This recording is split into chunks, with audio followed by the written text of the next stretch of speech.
Hello everyone, कैसे हैं आप सब। एक बार पुनः से कोचिंग क्लासेस पर स्वागत है। उम्मीद करता हूं आप सब अच्छे होंगे, मस्त होंगे, बेहतर होंगे, आपकी पढ़ाई बेहतर चल रही होगी। सबसे पहले तो मैं बता दूं बच्चों, आज जो क्वेश्चन कराने वाला हूं वो एमपी बोर्ड से हट चुका है। ध्यान रखिएगा, क्लास 12 फिजिक्स एनसीईआरटी में चैप्टर 7 चल रहा है, जिस चैप्टर का नाम बच्चों प्रत्यवर्ती धारा, जिसमें आज हम बात करने वाले हैं कि प्रत्यवर्ती धारा परिपथ के साथ एक प्रतिरोधक जुड़ा है और एक संधारित्र जुड़ा है, तब इनके बीच बच्चों परिणामी वोल्टता कितना होगा, इसमें परिणामी धारा का मान कितना होगा और कलांतर कितना होगा, साथ में इसका प्रतिबाधा कितना होगा।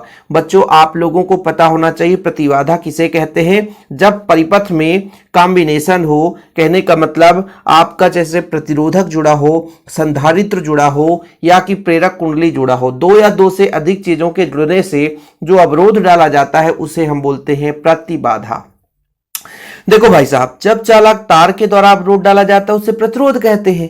जब सिंगल संधारित्र हो या प्रेरक कुंडली तो प्रतिघात कहते हैं। लेकिन मान लीजिए आपका प्रतिरोधक है, संधारित्र और प्रेरक कुंडली, इनमें से कोई दो हो या दो से अधिक, यानी तीनों के द्वारा जब अवरोध डाला जाए बच्चों तो उसे हम बोलते हैं क्या, प्रतिबाधा। प्रतिबाधा ध्यान रखिएगा बच्चों, क्या बोलते हैं, प्रतिबाधा, जिसे जेड से प्रदर्शित करते हैं। इसे हम आरसी परिपथ भी बोलेंगे बच्चों, क्योंकि आर मतलब प्रतिरोधक और सी मतलब संधारित्र, सी धारिता का एक संधारित्र है, तो आरसी परिपथ भी कहते हैं।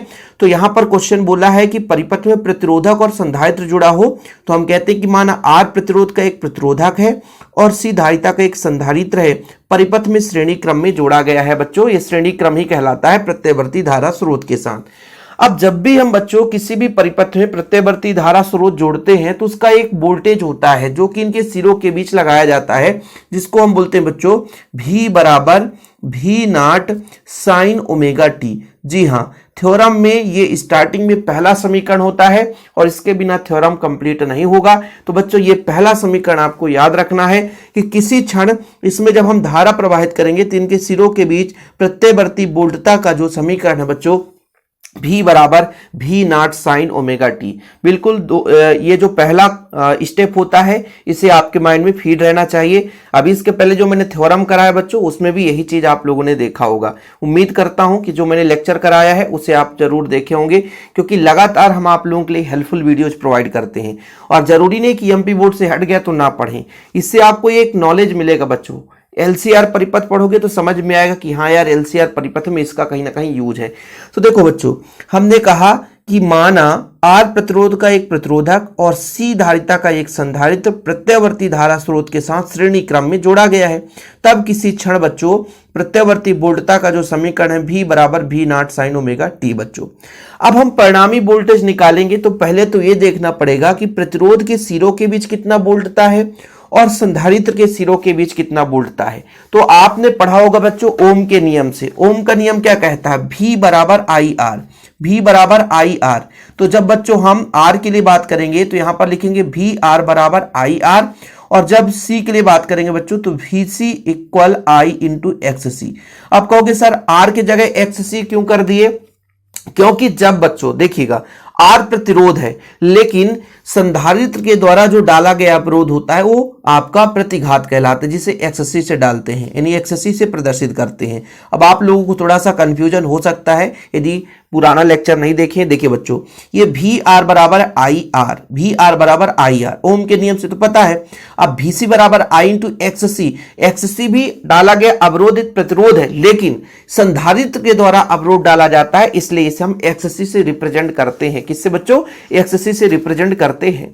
तो परिणामी वोल्टता के लिए आपको कि माना किसी क्षण धारा I प्रवाहित किया जाए तब प्रतिरोध के सिरों के बीच आपका V R बराबर आई आर हो जाएगा ओम के नियम से, और संधारित्र के सिरों के बीच I इंटू XC हो जाएगा बच्चों वोल्टता। ठीक है, इतना क्लियर है, यहां तक तो किसी को कोई डाउट नहीं है।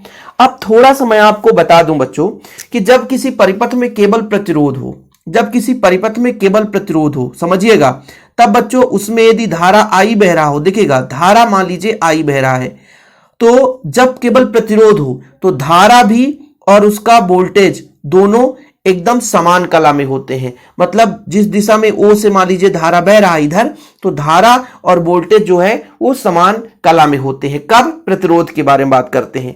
लेकिन वहीं पे बच्चों धारा I है और संधारित्र में वोल्टता, तो धारा भाई I है तो I तो ये धारा फिक्स है, धारा फिक्स है ना। लेकिन जब संधारित्र की बात करते हैं तो जब संधारित्र जुड़ा रहता है तो वहां पे जो संधारित्र की जो वोल्टता है पश्चगामी होती है। कितने डिग्री? 90 डिग्री पश्चगामी। इसलिए इसको हमने नीचे की ओर रिप्रेजेंट कर दिया कि ये पश्चगामी है, मतलब ये VC को रिप्रेजेंट हो गया। समझ में आया मैं क्या कह रहा हूं? जब परिपथ में केवल एक चालक तार द्वारा अवरोध डाला जाता है तो वहां पे धारा और जो वोल्टेज है समान कला में होते हैं। लेकिन बच्चों जब संधारित्र की बात करते हैं तो संधारित्र की वोल्टेज धारा से पश्चगामी है, इसलिए बच्चों ये पश्चगामी हो गया। मान के चलते हैं कि परिणामी वोल्टेज इसका भी है बच्चों। परिणामी वोल्टेज कितना है? भी है। परिणामी वोल्टेज यहाँ पे कोण कितना है? मान लीजिए फाई कलांतर है इसका। तो यहाँ पे मैं एक पाइथागोरस प्रमेय का सदुपयोग करूंगा भाई साहब यहाँ पे, तो इसको थोड़ा सा आगे मिला देता हूं। तो पाइथागोरस प्रमेय लगा दूंगा इसमें कि कर्ण का वर्ग बराबर लंब का वर्ग धन आधार का वर्ग। कोण के सामने वाली भुजा लंब हो जाएगी और ये आधार हो जाएगा बच्चों। तो यहाँ पे थोड़ा सा आपको लिखना पड़ेगा। क्या लिखना पड़ेगा बच्चों? कि जब हमारे परिपथ में केवल R जुड़ा हो तो वोल्टेज जो है VR और I समान कला में होंगी। लेकिन जो VC है बच्चों I से पश्चगामी होता है 90 डिग्री। ठीक है, ये चीज आपको थोड़ा सा लिखना पड़ेगा। तो देखिए बच्चों मैंने लिख दिया कि VR और I समान कला में है, लेकिन धारा जो है वो VC से अग्रगामी है, क्योंकि VC पश्चगामी है तो धारा जो है VC से अग्रगामी है। तो VR और VC के बीच जो परिणामी वोल्टेज हो जाए, सॉरी परिणामी कलांतर बच्चों कितना हो जाएगा? 90 डिग्री। अब मैं यहां पे थोड़ा सा कहूंगा कि यदि पाइथागोरस प्रमेय लगा दूं कि यदि परिणामी वोल्टेज कितना हो बच्चों? V हो, है ना। यदि RC या CR परिपथ में, थोड़ा देखिएगा, CR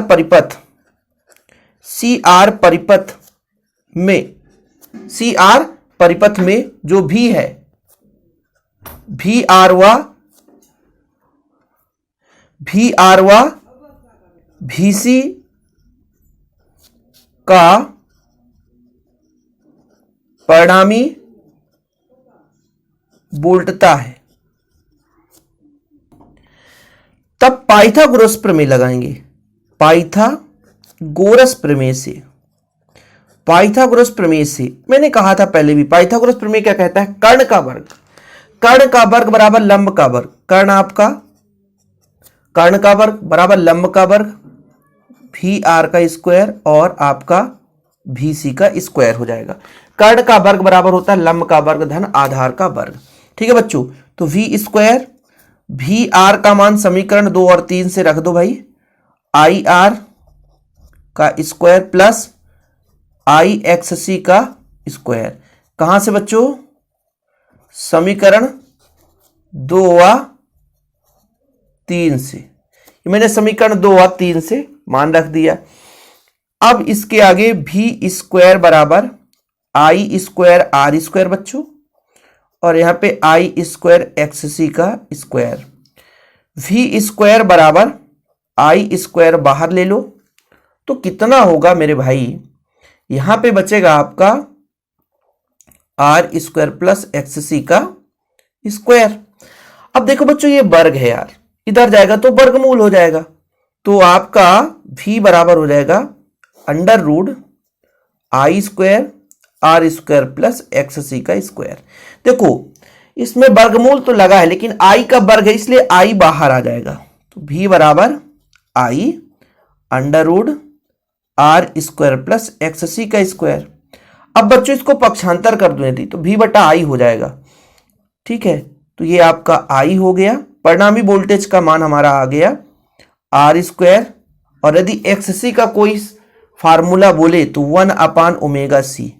अब ये कहां से आ गया? तो जब हमने एक थ्योरम कराया था कि परिपथ में केवल संधारित्र जुड़ा हो तब बच्चों उसका जो प्रतिघात कितना आता है XC, तो 1/ω/c आता है। कितना आता है बच्चों? 1/ω/c, और इसको आप समीकरण 4 दे सकते हो। यही आपका परिणामी वोल्टेज। अब हमें निकालना है बच्चों क्या? प्रतिबाधा। क्या निकालना बच्चों? प्रतिबाधा। तो आप लोग यहां पे हेडिंग लगाएं प्रतिबाधा। ठीक है, प्रतिबाधा। ठीक, प्रतिबाधा हमको समीकरण 4 से लेकर चलना है। समीकरण 4 से, समीकरण 4 से बच्चों यदि इसको पक्षांतर कर दूं तो V बटा I हो जाएगा। V बटा I हो जाएगा कि नहीं? और इधर हो जाएगा under root R square plus, चाहे आप XC का स्क्वायर करो बच्चों, चाहे 1/ω/c का स्क्वायर करो, वही चीज है। अब इसको हम ओम के नियम से तुलना करेंगे, V बटा I, यानी इस समीकरण को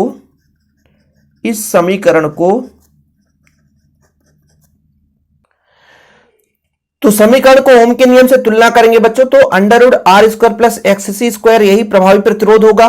और मैंने आपको बताया है कि जब प्रभावी जो प्रतिरोध है संधारित्र और प्रतिरोध या कुंडली के संयोजन के द्वारा डाला जाए तो उसे हम क्या बोलते हैं बच्चों, प्रतिबाधा कहते हैं।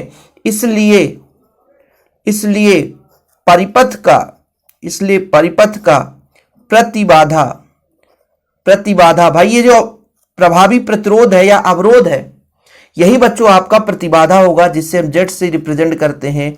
ये आ गया under root R square plus X C का स्क्वायर, या बच्चों या जेड बराबर जब वैल्यू पुट करेंगे तो R square plus 1 upon omega C का स्क्वायर।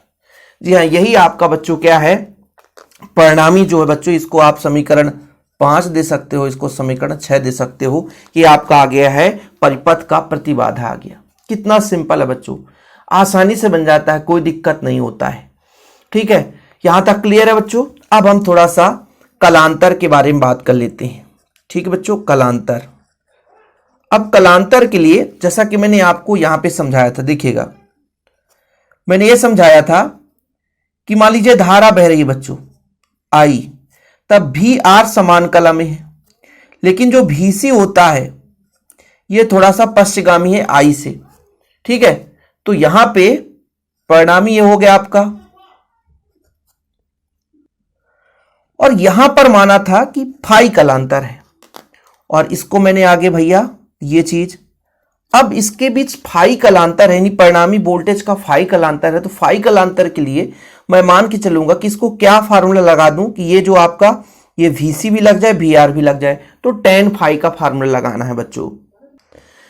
अब बच्चों इस ग्राफ में थोड़ा सा एक चीज और निष्कर्ष निकालना कि ये I है परिणामी वोल्टेज है, तो जो I है बच्चों आगे है तो अग्रगामी है फाई कलांतर, और वोल्टेज जो है पश्चिमगामी है। ठीक है, तो यहां पे tan फाई बराबर हो जाएगा, tan का सूत्र क्या होता है, कोण के सामने वाली भुजा लंब, और लंब बच्चों VC, और आधार आपका VR हो जाएगा। ये कोण के सामने वाली भुजा लंब और ये आधार बच्चों। VC का क्या होता है सर, I इंटू XC, आपने तो बताया I इंटू R होता है VR का। तो बच्चों ये हो जाएगा I से I कट जाएगा, XC अपान R हो जाएगा।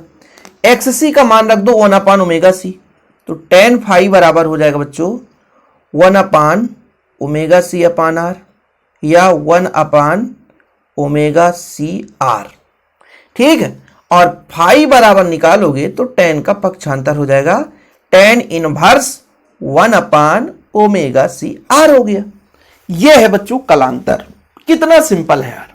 अब बस एक ही चीज बचा है जो कि बच्चों केवल धारा निकालना है। धारा एक एक स्टेप समझाने की कोशिश करता हूं, लेकिन जो है समझना चाहे तब तो मजा आएगा, कोई समझेगा ही नहीं तो मैं क्या कर सकता हूं। ठीक है, आगे यहां पे बताओ वोल्टेज से I अग्रगामी है पश्चिमगामी है, इससे क्या निष्कर्ष निकलता है कि वोल्टेज से धारा अग्रगामी है, कितना फाई कलांतर। देखो ना, वोल्टेज से धारा अग्रगामी है, तो धारा के लिए यहां पर आपको सिंपल है 2 लाइन लिखना और कुछ भी नहीं। तो लिख लीजिए CR परिपथ में प्रत्यावर्ती धारा को निम्न समीकरण द्वारा व्यक्त किया जाएगा कि भाई I बराबर कितना होता है, I not sine omega T, लेकिन बच्चों ओमेगा टी से फाई कलांतर आगे है, इसलिए ओमेगा टी प्लस फाई हो जाएगा।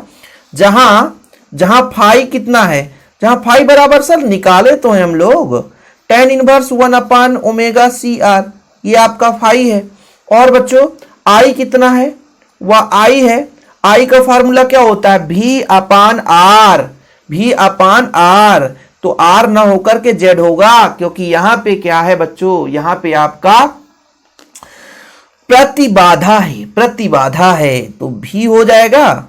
और R का Z का मान तो आपने निकाला ही है कि sir R square plus XC square, या जिसी को प्रॉब्लम हो तो इसको और आगे भी कर सकते हो कि R square plus 1 upon omega C का स्क्वायर, ये भी चीज तो हमने निकाला है।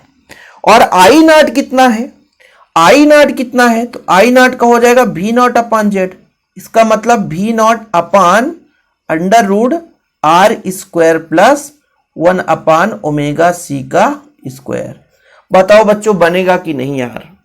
मेहनत तो मैंने बहुत किया है, लेकिन यदि थोड़ा बहुत आप लोग भी मेहनत करोगे तो बन जाएगा। एमपी बोर्ड में सिलेबस भले ही नहीं है, लेकिन पढ़ना जरूरी है, क्योंकि भाई साहब ये चीजें आगे आपको काम में आएगा। और बस आप लोगों से गुजारिश है कि चैनल पे पहली बार आए तो चैनल को सब्सक्राइब जरूर कर लेना। बाकी बच्चों आप लोगों के लिए निरंतर मेहनत कर रहा हूं, और जैसे ही आप लोगों के जो डिमांड रहेगा उसके आधार पर वीडियोज आते रहेंगे। फिलहाल अभी के लिए इतना ही। जय हिंद, वंदे मातरम।